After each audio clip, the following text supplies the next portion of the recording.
Alright, we got some homemade sourdough cinnamon rolls. I've been working with sourdough starter for about a month and a half, so I tried to break into the baking space with it. So here's one of the dough recipes that I found, as well as the original source. You're not going to see me mixing any dough because I forgot to film that part, so that's on me.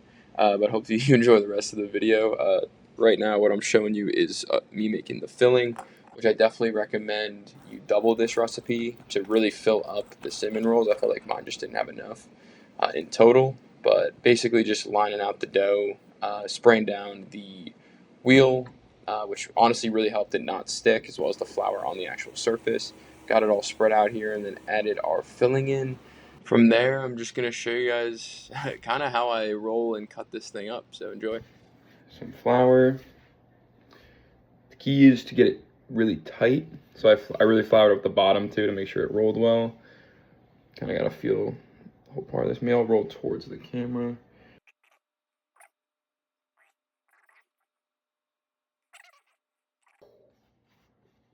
All right. We got a log. Look at this. Damn. So this next part, they told me to grease my knife, so I'm going to do that. I don't know if you can see that shine. I'm going to score it a couple times. Got 7 rolls. Actually, this is the part I really wanted to see, how the cross section's looking. I don't know if you can see that well, but that's a really good, looks good. Forgot to grease the pan, so I'm gonna do that.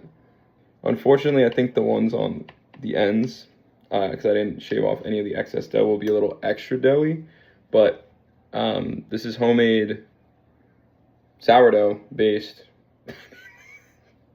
I'll put it this way up, so like it'll sit like that. Look at that cinnamon roll. All right, I'm gonna put these in the pot. Recommended to put it into parchment, so that's exactly what I'm gonna do. You know, it looks like it'd be a lot, but we're gonna see how they expand, because it seems like there's a lot of room in this pan.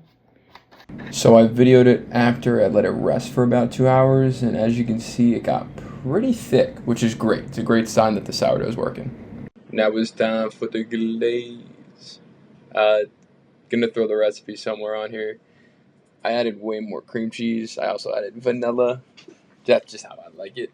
It took a minute to whisk, but you just gotta get all the clumps out, which we get to. And then I also recommend, before you use it, to refrigerate it so all the flavors set. But that's the texture you should be looking for. And then we have our finally baked, like there's no room in the pan. So luckily, even though there seemed to be space, there actually wasn't, but it turned out so good. This is me just scooping it out and preparing one for the end of the video, but I was actually really happy with this. It was cool making it from scratch, so highly recommend it, and I hope you guys enjoyed the video.